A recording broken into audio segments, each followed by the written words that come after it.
السلام عليكم.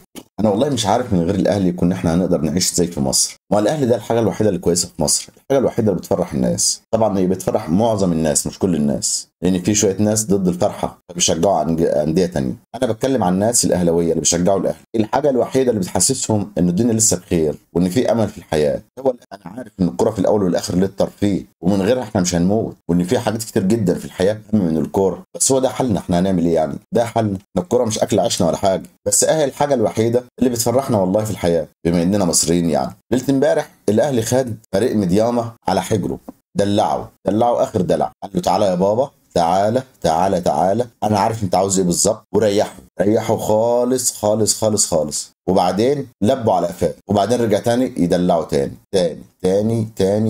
شوف الحكايه. الاهلي لعب الشوط الاول جيم وحش جدا او شوط وحش جدا، امتص فيه فرقه مديام، وكولر غير تغييرين ظبط نص الملعب اللي كان بايظ. طيب وبعدين عمرو السوليه واد نجم النجوم لمح الملعب، ادى كره حلوه لموديست لمه حلوه وسند الكوره لحسين الشحات، وهو يشكر على كده لانه ما طمعش في الكوره، وجايز لانه قلقان. المهم الحمد لله ربنا وفق والاهلي جاب الجول. انا لما ابص من بره كده اقول الاهلي ده فريق محظوظ. لما ابص من بره اقول الاهلي ده فريق محظوظ. في الشوط الاول واخد على قفاه يجيب جول وينام عليه على كده، والفرقه الثانيه قعدت هاتي ولا هنا، وبعدين يتعادل 3 4 ماتشات وحته ماتش يفوز فيه فيطلع الوقت يصعد الاول على مجموعته ويصعد خلاص. ده فريق محظوظ. اقول لك كلامك سليم، بس انت عاوز تعرف ليه الاهلي بيكسب وليه الاهلي محظوظ، واذا كان الاهلي محظوظ فهو يستاهل كل الحظ اللي بياخدوه ويستاهل اكتر منه. تقول لي ازاي يعني؟ اقول لك روح للدقيقه 90، ارجع تاني للماتش في دقيقه 90 لما 3 لاعيبه من الاهلي خدوا الكوره من لاعب مديامه، لاعب على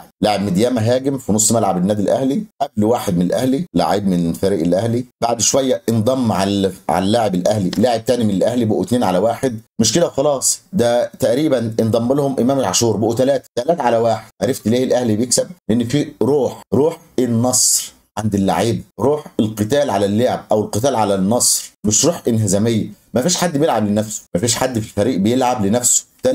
الثلاثه راحوا لللاعب ليه؟ ما كان ممكن يقول لك الاثنين، لكن دي كره فلان اللي مكانه ده، والتاني ما يروحش. طب التاني راح، طب ليه التالت راح؟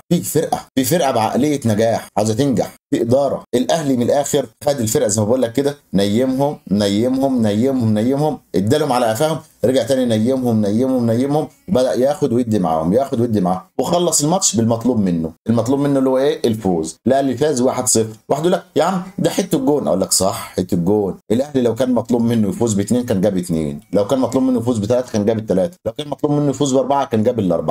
ما ننساش كمان ان اللعيبه بتاعت مديامه دي كانت نازله بروح قتاليه رهيبه، وكانوا بيلعبوا بروح قتاليه لاخر ثانيه. لو انت فاكر او ما انتش فاكر يعرف ان رئيس النادي بتاعهم وعدهم، رئيس نادي مديامه وعد اللاعبين ان هو هيديلهم مكافاه اكبر من المكافاه اللي منتخب غانا بياخدها لما بيكسبوا بطوله افريقيا، يعني فلوس رهيبه. طبعا الاهلي عارفين الكلام ده، فعملوا ايه؟ زي ما بقول لك كده، قالوا تعالى يابا، تعالى يا حبيبي، تعالى على حجر بابا، تعالى، ونيموهم التنيمه التمام وخلصنا. نروح بقى الماتش النهارده. بيراميدز ما شاء الله عملوا ايه؟ بيراميدز اتنفخوا 3، بس بصراحه هم في تقدم مستمر. نادي بيراميدز في تقدم في مشوارهم بتاع افريقيا. نيجي مثلا نشوف كده، هي بيراميدز النهارده اتنفخت 3-0. تعال نشوف كده مشوارهم في سنه 2019 2020. كان بيراميدز وصل للنهائي وخسر في النهائي، خد بالك سنه 19 20 بيراميدز خسر النهائي، نهائي بطوله الكونفدراليه امام نهضه بركان، خسر النهائي. نروح الموسم اللي بعده سنه 2021 خرج من نص النهائي في التطور الطبيعي، وصل النهائي سنه 19 20 سنه 2021 خرج من نص النهائي. في سنه 2022 اتطوروا اكتر فخرجوا من ربع النهائي. في سنه 2022 خرجوا برضه من ربع النهائي، فضلوا محافظين على مستواه. ما شاء الله بقى في الموسم ده اللي هو موسم 2023 خرجوا من دور المجموعات من البدايه حصاله، لعبوا 5 ماتشات، فازوا في ماتش، جابوا جون فيه، واتعادلوا في ماتش، واتنفخوا في 3 ماتشات.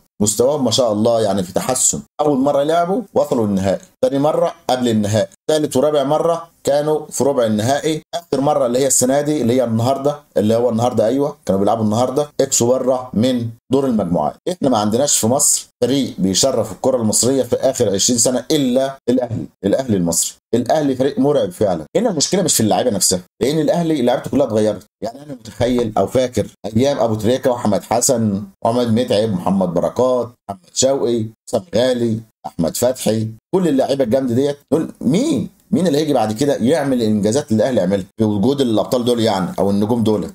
النجوم دي كلها دلوقتي ما فيش حد فيهم موجود خالص على الساحه نهائيا. كل اللي موجود والانجازات الموجوده بناس ثانيه جديده. وعلى فكره حسين الشحات كسر الارقام بتاعت فيلافيو وبتاعت محمد بركات في تسجيله للاهداف في بطولة افريقيا يعني. فاحنا دايما الاهلي بيكسر كل الارقام. لك ان تفتخر ايها الاهلاوي انك تشجع الاهلي، ولك ان تفتخر ايها المصري. اسلك من جوه ونظف اللي جوه وافرح ان عندنا في مصر الاهلي، وبلاش الحجج الفارغه والكلام الفارغ والتقليل، لان التقليل ده ما بيقللش من الاهلي، ده بيقلل منك انت، لان احنا بنعرف ان مخك فاضي. بالتوفيق دايما للاهلي.